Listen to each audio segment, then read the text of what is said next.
येवकार तुमकां सनातन संस्थेचो फार्मागुडी हांगासर शंखनाद हो महोत्सव जावपाचो आसा 17, 18, 19 आनी फुडले आनी 2 दीस तांच्यांनी वाडयल्ले आसा। आनी ह्या महोत्सवान आसतलें कितें, कितले संत येतले, ज्योतिर्लिंग हाडटले, इवन शिवाजी महाराजांचे हांगा म्हणटात थंय संग्रहालय आसतले, लोकांक कशी अरेंजमेंट केल्या ह्या खातीर आमी आयज आयिल्ले आसा फार्मागुडी, हें सगळें जाणून घेवपा खातीर।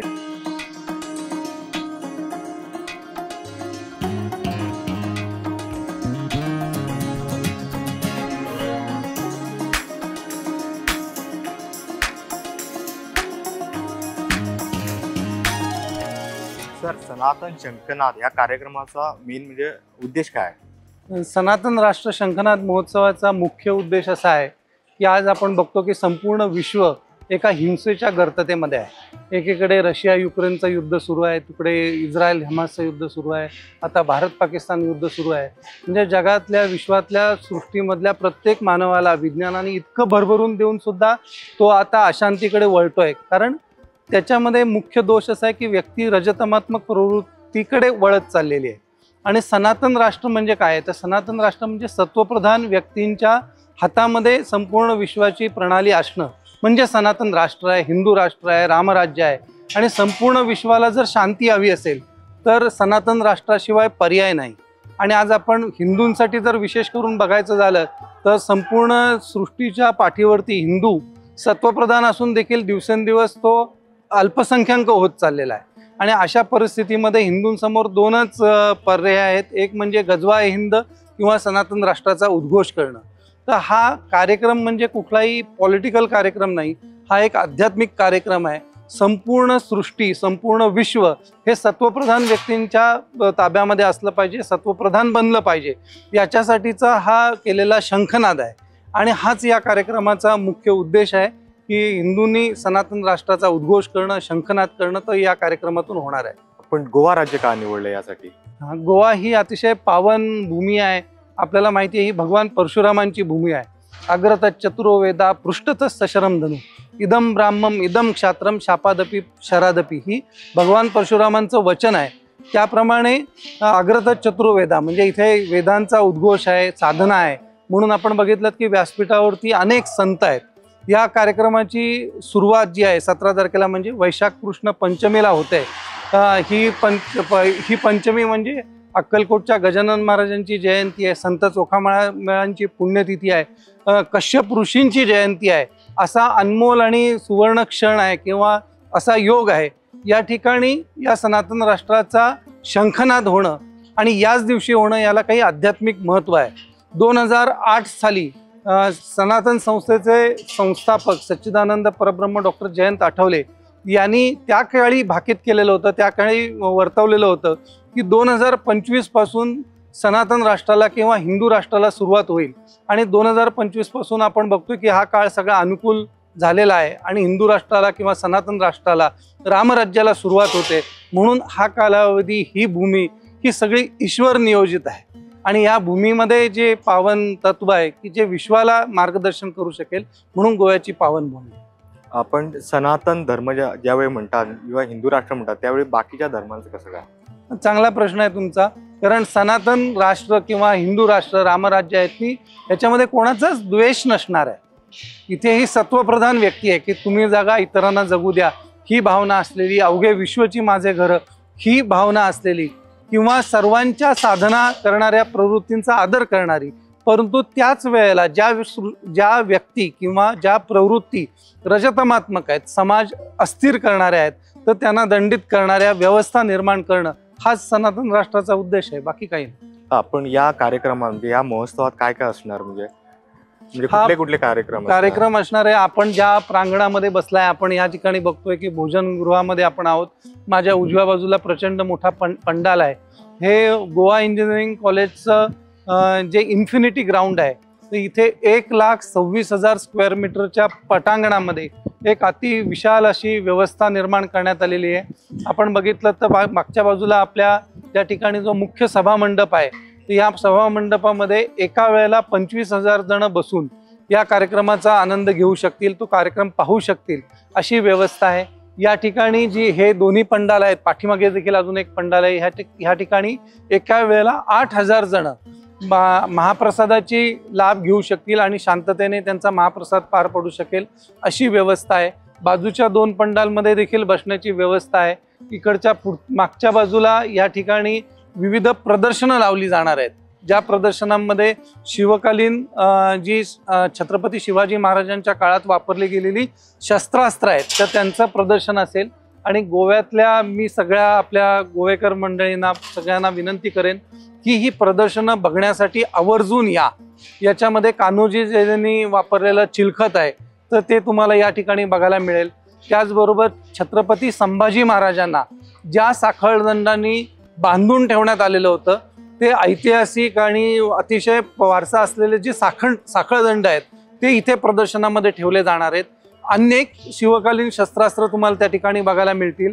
तसंच त्याच्यावरची प्रात्यक्षिकं देखील या कार्यक्रमामध्ये आपल्याला बघायला मिळणार आहेत. त्याचबरोबर या ठिकाणी 15 संतांच्या पादुका यांचं दर्शन आपल्याला करण्याची व्यवस्था या सभामंडपामध्ये करण्यात आलेली आहे. या पाठीमागच्या बाजूला त्या पादुकांचं दर्शन, याच्यामध्ये सनातन संस्थेचे संस्थापक सच्चिदानंद परब्रह्म डॉक्टर आठवले यांचे गुरु परमपूजनीय भक्तराज महाराज आणि परमपूजनीय रामानंद महाराज, त्याचबरोबर समर्थ रामदास स्वामी, त्याचबरोबर आपले ब्रह्मचैतन्य गोंदवलेकर महाराज आणि त्यांचे शिष्य ब्रह्मानंद महाराज, गुरुदेव टेंबे स्वामीजी, असे एकूण 15 संतांच्या पादुकांचं दर्शन आपण या ठिकाणी गोव्याच्या या ग्राउंडवरती, इन्फिनिटी ग्राउंडवरती घेऊ शकणार. तर या अतिशय भक्तिमय वातावरणामध्ये आणि वीरश्री म्हणजे आम्ही ह्या कार्यक्रमामध्ये ब्राह्मतेज आणि क्षात्रतेज, मगाशी म्हटलं तसं भगवान परशुरामांची दोन्ही वैशिष्ट्ये आहेत की ब्राह्मतेज आणि क्षात्रतेज हे दोन्ही आपल्याला बघायला मिळतील. माझ्या पाठीमागे आपल्याला इथे दिसत असेल तर स्वसंरक्षणाची प्रात्यक्षिकांचा सराव सुरू आहे. तर ही प्रात्यक्षिकं तुम्हाला तिथे कार्यक्रमाच्या ठिकाणी बघायला मिळतील. युद्धाय कृतनिश्चया नावाचं एक नाटक या ठिकाणी सादर केलं जाणार आहे की ज्या ड्रामामधून युद्धाय कृतनिश्चय हा संदेश दिला जाईल. त्याचबरोबर जे सोवटी सोमनाथचं शिवलिंग आहे, काहीतरी तुम्ही सांगत होता की शिवलिंगाचं काय, आम्ही म्हणजे बोलत होतो की ते काय वैशिष्ट्य काय त्या गोष्टीचं. या शिवलिंगाचं वैशिष्ट्य असं आहे की मोहम्मद गझनीने 1020 वर्षापूर्वी आपल्या सर्वांना श्रुत आहे की सोवटी सोमनाथवरती हल्ला केला आणि तिथल्या शिवलिंगाचं भंजन केलं. तर परंतु तिथलं शिवलिंग तिथल्या पुजाऱ्यांनी अतिशय भक्तिभावाने ते जपून ठेवलेलं होतं आणि ते नंतर दक्षिणेकडे नेऊन त्याचं जतन केलं गेलं. आता सध्या ते आर्ट ऑफ लिव्हिंगचे संस्थापक गुरुदेव श्री श्री रविशंकरजी यांच्या ताब्यामध्ये आहे. तर या कार्यक्रमाला स्वतः गुरुदेव श्री श्री रविशंकरजी उपस्थित राहणार आहेत. तर येताना ते शिवलिंग सोबत घेऊन येतील. 12 ज्योतिर्लिंगांपैकी ते एक शिवलिंग आहे. आपल्याला गोव्याच्या या भूमीमध्ये त्या शिवलिंगाचं दर्शन करण्याची संधी प्राप्त होणार आहे. आपण आवर्जून ही संधी हुकवू नका. या संधीसाठी अवश्य या. फक्त या मुलाखतीमध्ये आणि सुरुवातीला शेवटी आम्ही वारंवार सांगतोय की सगळ्यांना की येताना कृपया आधार कार्ड आपलं सोबत आणा, कारण या ठिकाणी मोठ्या प्रमाणात गर्दी होणार आहे. कारण या ठिकाणी आपल्यालाही जाणता की 25,000 जण ज्यांचं भारतभरातून आणि जगभरातून जवळजवळ 15 देशांमधून मोठे मोठे डेलिगेट्स या कार्यक्रमासाठी येत आहेत. भारतातल्या कानाकोपऱ्यातून जवळजवळ 500 बसेस येत आहेत. त्याचबरोबर फ्लाईट आणि ट्रेन ह्यांनी मोठ्या प्रमाणात येणाऱ्या लोकांची संख्या आहे. तर गोव्यातली जी भाविक मंडळी येतील तर सिक्युरिटीच्या कारणास्तव आम्हाला विनंती आहे, 2च विनंती आहेत. एक म्हणजे आपलं आधार कार्ड सोबत आणा आणि दुसरं येताना कुठली बॅग किंवा पाण्याची बाटली वगैरे आणू नका. या ठिकाणी आतमध्ये पिण्याच्या पाण्याची उत्तम व्यवस्था करण्यात आलेली आहे. तर आपल्याला पाण्याची बाटली अलाउड नसणार आहे किंवा बॅग अलाउड नसणार आहे. आपण सिक्युरिटीच्या कारणास्तव आम्हाला कृपया एवढं सहकार्य करा. ओके. पण आता कोणकोणती संत मंडळी येणार या कार्यक्रमाला? योग ऋषी रामदेव बाबाजी येत आहेत. त्याचबरोबर अयोध्येचे प्रभू श्रीराम मंदिराचे कोषाध्यक्ष परमपूज्य गोविंददेवगिरीजी महाराज येत आहेत. गुरुदेव श्री श्री रविशंकरजी येत आहेत. असे अनेक संत या कार्यक्रमाला उपस्थिती लावणार आहेत.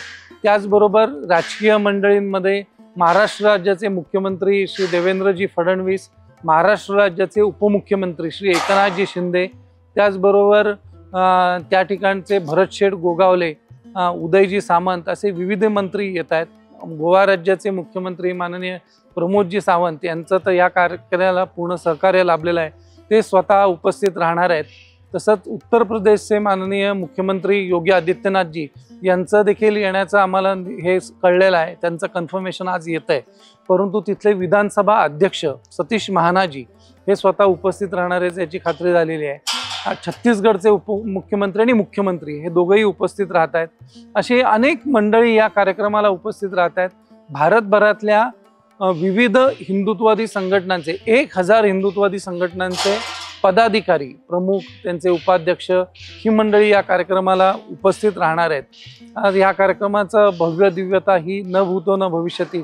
गोव्यामध्ये 25,000 जणांचा 3 दिवसाचा 17, 18, 19 असा 3 दिवसाचा निवासी कार्यक्रम, आणि ज्यांची इच्छा असेल त्यांना आम्ही 21-22ला देखील पुढे थांबण्याची विनंती करणार आहोत. कारण भारत पाकिस्तानचं जे युद्ध सुरू झालं त्याच्यामध्ये भारताला पूर्णतः विजय प्राप्त व्हावा या उद्देशाने या ठिकाणी शतचंडी यज्ञाचं आयोजन करण्यात आलेलं आहे. तर त्याही 2 दिवस काही जण इथे थांबणार आहे. ओके, खरं म्हणजे बघायला येतो काय संदेश काय द्यायचा या कार्यक्रमाचा? या कार्यक्रमाचा संदेश पूर्णतः आध्यात्मिक आहे. हा कार्यक्रम कुठल्याही प्रकारचा पॉलिटिकल अजेंडा नाही. या कार्यक्रमाचा उद्देश केवळ आणि केवळ असा आहे की संपूर्ण विश्वाला सनातन राष्ट्राचा शंखनाद ऐकू यावा. संपूर्ण विश्वभरातली मंडळी, जगभरातली मंडळी या कार्यक्रमाकडे आकृष्ट होत आहेत. ती आध्यात्मिक आकर्षण म्हणून येत आहेत, आणि या आध्यात्मिक आकर्षणाचा केंद्रबिंदू आहे सनातन संस्थेचे संस्थापक सच्चिदानंद परब्रह्म डॉक्टर आठवलेजी. सनातन संस्थेला 25 वर्ष पूर्ण झालेली आहेत. रौप्य महोत्सवी वर्ष आहे. त्या औचित्याने या कार्यक्रमाचं शंखनाद कार्यक्रमाचं आयोजन करण्यात आलेलं आहे. याचं उत्तम व्यवस्था राहावी म्हणून आपण बघितलं याच्या पाठीमागच्या बाजूला सगळे पार्किंग लॉट आहेत. जवळजवळ 17 पार्किंग लॉट आहेत.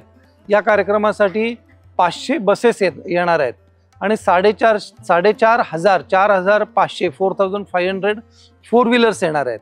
तर त्यांच्या पार्किंगची व्यवस्था उत्तम राहावी म्हणून 200 गोवा पोलीस जे ट्रॅफिक पोलीस आहेत ते असणार आहेत. त्याचबरोबर 70 व्हॉलेंटियर्स असणार आहेत की जे त्यांना असिस्ट करतील. याच्या व्यतिरिक्त अत्यंत कडक अशी सुरक्षा व्यवस्था या कार्यक्रमाच्या ठिकाणी असणार आहे. फायर ब्रिगेड असणार आहे. त्याचबरोबर ॲम्ब्युलन्स तैनात असतील. त्याचबरोबर बाईक ॲम्ब्युलन्स पण तैनात असतील. आम्ही या ठिकाणी एक आपत्कालीन मदत कक्ष किंवा वैद्यकीय कक्ष उभारणार आहोत की ज्याच्यामध्ये 16 डॉक्टर्स तैनात असतील. तज्ज्ञ डॉक्टर्स त्या ठिकाणी उपलब्ध असतील. फर्स्ट एड उपलब्ध असेल. अशा प्रकारची उत्तम व्यवस्था, जवळजवळ 350 टॉयलेट्स या ठिकाणी उभारण्यात आलेली आहेत, जी पोर्टेबल टॉयलेट्स आहेत. त्याचबरोबर पिण्याच्या पाण्याचे 70 ठिकाणी काउंटर्स लावण्यात आलेले आहेत पूर्ण पेंडॉलमध्ये. आणि ह्या कार्यक्रमांमध्ये कोणालाही गर्दी होऊ नये किंवा कुठल्याही प्रकारचं लोकांची असुविधा होऊ नये म्हणून, अर्थात हे पटांगणी विशाल आहे. या पटांगणावरती ज्या सगळे पॅरामीटर्स नॉर्म्स पाळून आम्ही सगळ्या पेंडॉलमधले 2 पेंडॉलमधलं योग्य ते अंतर ठेवून हे सगळं ड्रॉइंग तयार केलेलं आहे. तुम्ही या कार्यक्रम ऐतिहासिक का म्हणतायत? म्हणजे असे कार्यक्रम कुठे झालेच नाही? नाही, ऐतिहासिक ह्या कार्यक्रमासाठी असं म्हणण्याचं असं नाही की असे अनेक कार्यक्रम, कारण ही भारत ही संस्कृतीची भूमी आहे. हेच काय, याच्याही पेक्षा भव्य दिव्य कार्यक्रम होत असतात.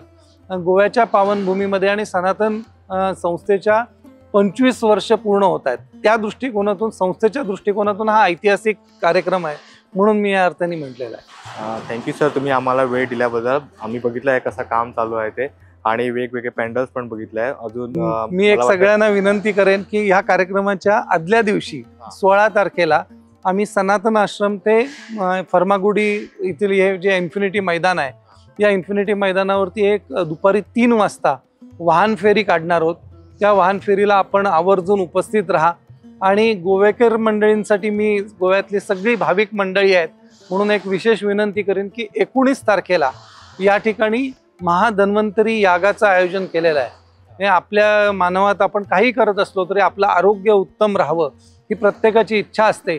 आणि आपलं आरोग्य उत्तम राहावं म्हणून ज्या वेळेला भगवान विष्णूंनी समुद्र मंथनाच्या वेळेला धन्वंतरी देवता आली आणि मानवाच्या आरोग्याची तिने काळजी घेतली, तर महाधन्वंतरी याग 22 वेदब्राह्मण या ठिकाणी संपन्न करणार आहेत. त्याला 61 दाम्पत्य बसणार आहेत. तर या क्षणाचे साक्षीदार बनण्यासाठी आपण आवर्जून या अशी मी सगळ्यांनाच विनंती करेन. या प्रदर्शनाला आवर्जून या. इथली आपण शिस्त आणि ह्या सगळ्या सिक्युरिटीचाही देखील आम्हाला सहाय्य करा ही आपल्याला कळकळीची विनंती आहे. Thank you sir so much. धन्यवाद.